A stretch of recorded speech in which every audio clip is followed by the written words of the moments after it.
Caitlin Clark's agent just made a move so calculated, so disruptive, that the WNBA's front office is quietly scrambling to contain it. And here's the kicker. It's not some shady backdoor contract trick or secret CBA loophole. It's hiding in plain sight, and it's worth more than any rookie deal in league history. While everyone online is busy guessing whether Clark might jump ship to a bigger market or threaten to leave for an alternative league, they're missing the real weapon on the table. A weapon built on cold, hard numbers and a salary model that exposes exactly how broken the WNBA's pay structure really is.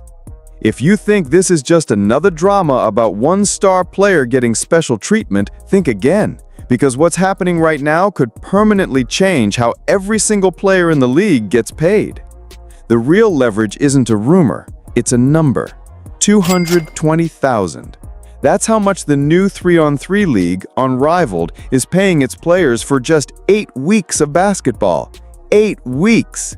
That's more than most WNBA veterans make in an entire season. And the shockwave gets bigger. Paige Bueckers, still in college, signed a 3-year unrivaled deal that will pay her more in her first season there than her entire WNBA rookie contract would over 4 years. Think about what that means. A player who hasn't even touched the WNBA hardwood can earn more money in less time outside the league. That's not just a pay gap, that's a market revolution. And Caitlin Clark's agent, Lindsay Kagawa-Colas, knows it. She doesn't have to threaten trades or chase loopholes. She just has to walk into those CBA negotiations with one question. If an up-and-coming player can earn $220K for 8 weeks, why are WNBA rookies capped at around $64K for a full year?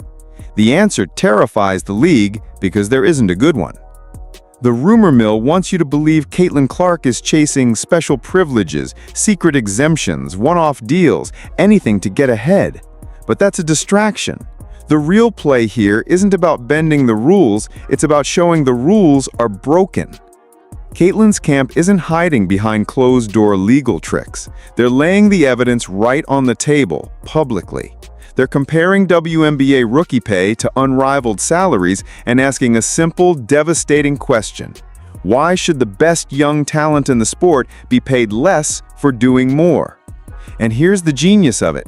This argument isn't just for Clark's benefit. It's a rallying cry for every rookie, every mid-tier player, and even the veterans who've been underpaid for years.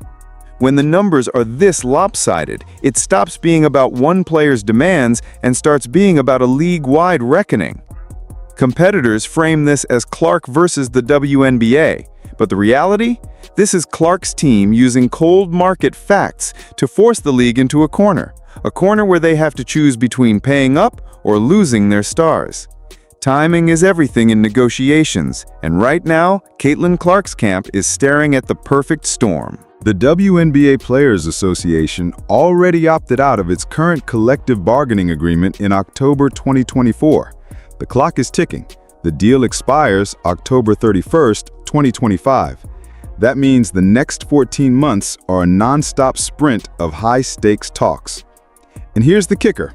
In 2026, more than 100 players could hit free agency at the same time, including 20 All-Stars. Now layer on the bombshell. The WNBA just locked in a $2.2 billion media rights deal starting in 2026. That's a 300% jump from their current TV money. The kind of windfall that makes "we can't afford to pay more" sound ridiculous. And we're not done. 7 new franchises are set to join the league by 2030, each paying an expansion fee of roughly $250 million. That's hundreds of millions of dollars flowing into league coffers, while rookies are still capped at salaries barely above entry-level corporate jobs. When you combine expiring contracts, exploding revenue, massive expansion, and alternative leagues offering $220K for 8 weeks, you don't get leverage, you get a nuclear negotiating weapon. And Clark's team knows exactly how to use it. If this was just about a bigger paycheck, Caitlin Clark could have gone silent, let her agent do the talking, and cashed in when the dust settled. But that's not the role she's playing. Publicly, Clark has been crystal clear. She's not here to abandon the WNBA. She's here to help shape it. In her own words, the CBA talks are a very important time for our league and where it's going to continue to grow. That's not the language of a player looking for the exit. That's the voice of someone who knows she can influence the blueprint. Here's the subtle but powerful move. Clark is actively engaging in CBA discussions despite not being on the official negotiating committee. That gives her influence without the political baggage. She can float ideas, build alliances, and rally support behind the scenes, all while keeping her public image as collaborative, not combative. And it's working. Veteran stars like Candace Parker have publicly defended Clark, framing her as someone worth backing rather than resenting. That's not just respect, it's coalition building. Parker knows Clark's leverage could mean better pay and conditions for everyone, and she's making sure the younger star isn't isolated in this fight. This isn't Clark versus the WNBA. It's Clark positioning herself as the leader who can drag the WNBA into its next era, with the players behind her. You can't understand the league's anxiety without looking at the numbers, and Clark's numbers are staggering. In 2024, Caitlin Clark was responsible for 26% of all WNBA activity, one player generating over a quarter of the league's total engagement. Her rookie season drove Indiana Fever attendance to an average of over 17,000, higher than the NBA's Pacers who play in the same arena. That's not just star power, that's economic gravity. And then there's the digital reach. The WNBA hashtag on TikTok, 750 million views. YouTube, just 70 million over 16 years. When one player can pull in more attention than the league's entire marketing machine, the balance of power shifts. The league's leadership knows it.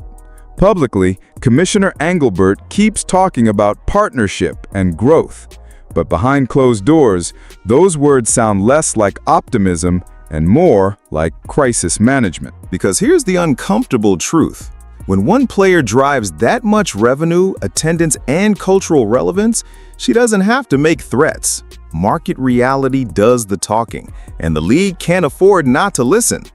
So where does all of this lead?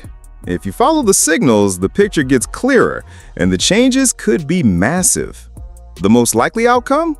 The 2025 CBA negotiations deliver a complete overhaul of rookie contracts. Higher starting salaries, better revenue sharing, and expanded marketing rights so players can finally cash in on their own image. Not because the league suddenly feels generous, but because refusing those changes could trigger a disaster. And that disaster already has a name, a potential work stoppage before the 2026 season. With over 100 players possibly hitting free agency at the same time and an alternative league dangling $220K for 8 weeks, the union's bargaining power has never been stronger. For Clark, that's the perfect setup. She doesn't need to walk away or burn bridges. She just needs to keep the pressure high until the league has no choice but to modernize. But here's the twist. This isn't just about money.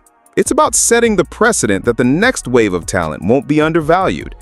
Clark's leverage could permanently raise the floor for every player who comes after her.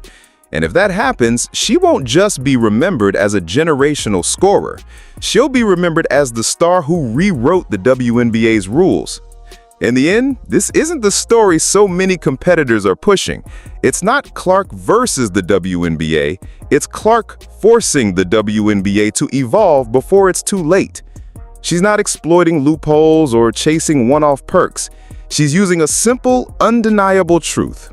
When other leagues can pay more for less time, the WNBA's current system stops making sense, and she's making sure that truth is impossible to ignore. Maybe that's why the league's leadership isn't pushing back. Maybe they've realized this is the wake-up call they needed, because without pressure like this, they risk losing the very stars that make the league matter.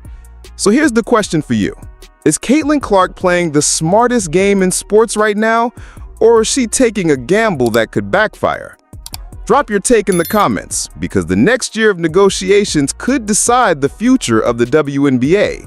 And when it does, we'll all see whether Clark's leverage was just a moment in time or the start of a revolution.